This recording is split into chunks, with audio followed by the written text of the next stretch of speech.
পান্ডুয়ায় নাট্য উৎসব রজত জয়ন্তীর উদযাপন।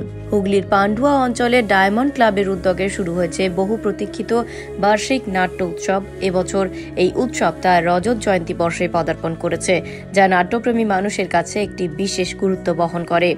উৎসবের আনুষ্ঠানিক উদ্বোধন হয় 25শে ডিসেম্বর প্রদীপ প্রজ্বলনের মাধ্যমে, যা সম্পন্ন করেন বিশিষ্ট নাট্যকার চন্দন সেন। এছাড়াও উদ্বোধনী অনুষ্ঠানে উপস্থিত ছিলেন আরও অনেক খ্যাতিমান ব্যক্তিত্ব। তাদের মধ্যে ছিলেন নাট্যকার এবং অভিনেতা গৌতম হালদার, পান্ডুয়ার প্রাক্তন বিধায়ক ও শিক্ষক আমজাদ হোসেন এবং পান্ডুয়ার শশীভূষণ সাহা উচ্চ বিদ্যালয়ের ভারপ্রাপ্ত প্রধান শিক্ষক মলয় ঘোষ। এই বিশিষ্ট ব্যক্তিদের উপস্থিতি উৎসবের মর্যাদা আরও বৃদ্ধি করেছে। 25শে ডিসেম্বর থেকে শুরু হয়ে চলবে 31শে ডিসেম্বর পর্যন্ত। প্রতিদিন 3টি করে নাটক মঞ্চস্থ হচ্ছে, যা 8 থেকে 80 বছর বয়সের দর্শকদের মনোরঞ্জন করছে। এই নাট্য উৎসব স্থানীয় সংস্কৃতি ও নাট্য চর্চাকে উজ্জীবিত করার এক উজ্জ্বল উদাহরণ। পান্ডুয়া ডায়মন্ড ক্লাব শুধুমাত্র নাট্য উৎসবের আয়োজন করেই সীমাবদ্ধ নয়। তারা পান্ডুয়া অঞ্চলে একটি বিনামূল্যে চক্ষু হাসপাতাল পরিচালনা করে। সেখানে স্বল্প খরচে চোখের চিকিৎসা ও চশমা প্রদান করা হয়। ক্লাবের কর্মকর্তারা জানান যে বর্তমান যুগে প্রযুক্তির কারণে নাটক, থিয়েটার এবং যাত্রাপালার মতো ঐতিহ্যবাহী শিল্প ভুলে যেতে বসেছে মানুষ। এই প্রবণতাকে প্রতিহত করতেই তাদের এই উদ্যোগ। তারা প্রতিশ্রুতি দেন যে ভবিষ্যতেও নাট্যপ্রেমী মানুষদের জন্য এ ধরনের উৎসবের আয়োজন করা হবে। এই উৎসবটি শুধুমাত্র বিনোদনের মাধ্যমে নয়, বরং স্থানীয় সংস্কৃতির প্রতি মানুষের ভালোবাসা পুনরুজ্জীবিত করার একটি গুরুত্বপূর্ণ মাধ্যম।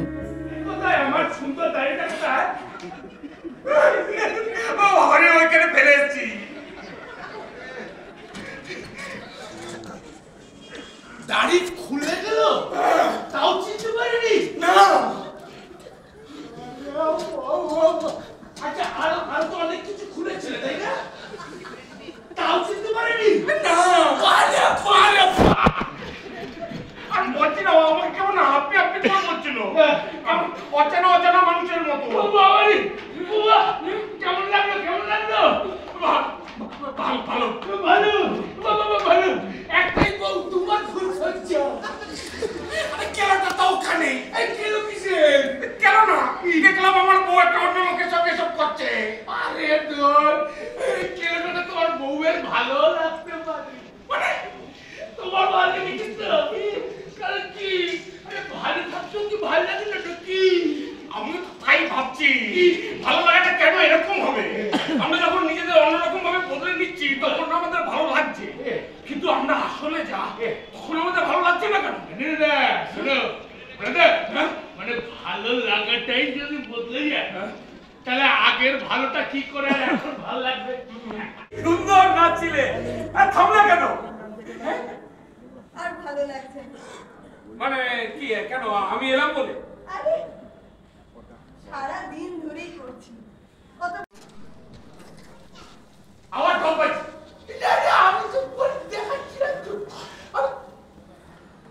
এই তো বল বল।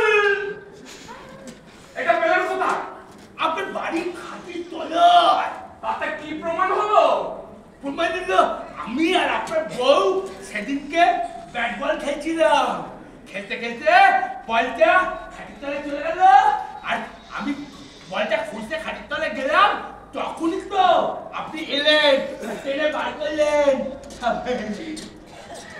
আপনি যাওয়ার পর থেকে আমি বলটা খুঁজে পাচ্ছিলাম না, আমার মাল ছেড়ে আমারই খাটের তলা দেখাতে এসছে। থিয়েটারের জয়, থিয়েটারের কোনো মৃত্যু হয় না। জীবন্ত মানুষের সঙ্গে জীবন্ত মানুষের ইন্টারাকশন থিয়েটার। আমাদের থিয়েটার করতে গিয়ে কোথাও কোনো বাধা বিঘ্ন উপস্থিত হয়নি।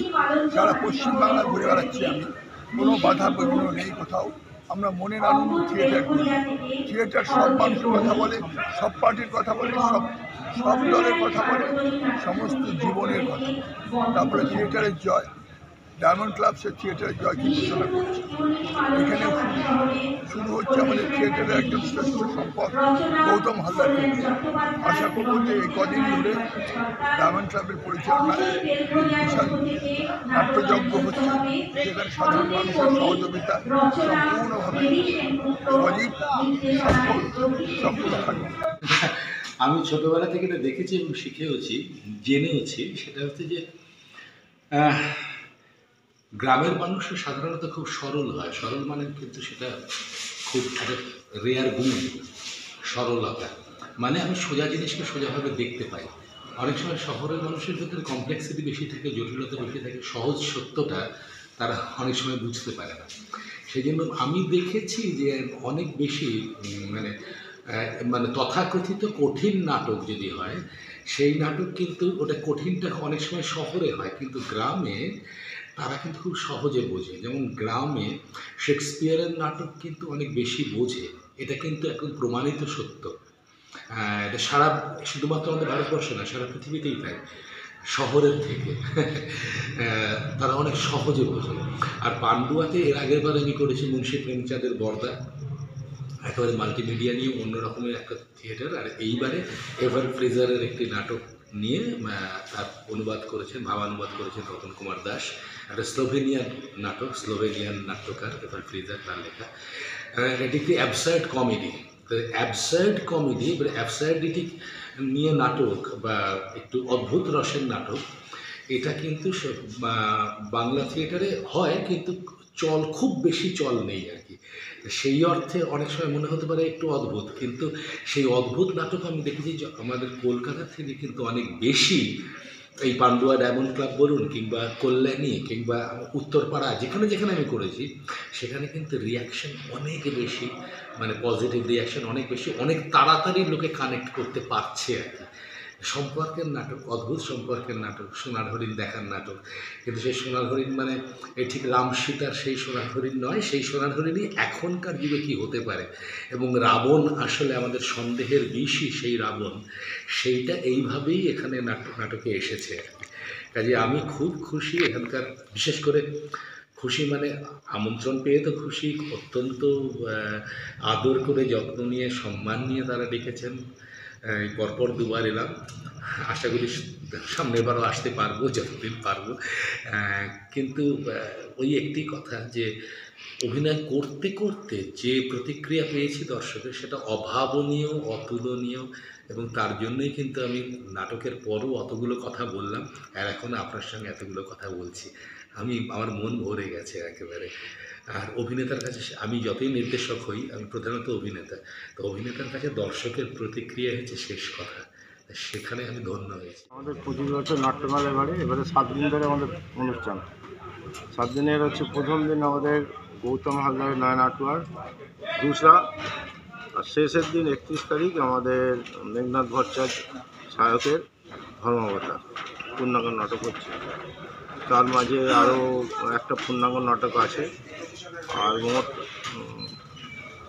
মোট হচ্ছে 12টা একাঙ্ক নাটক আছে।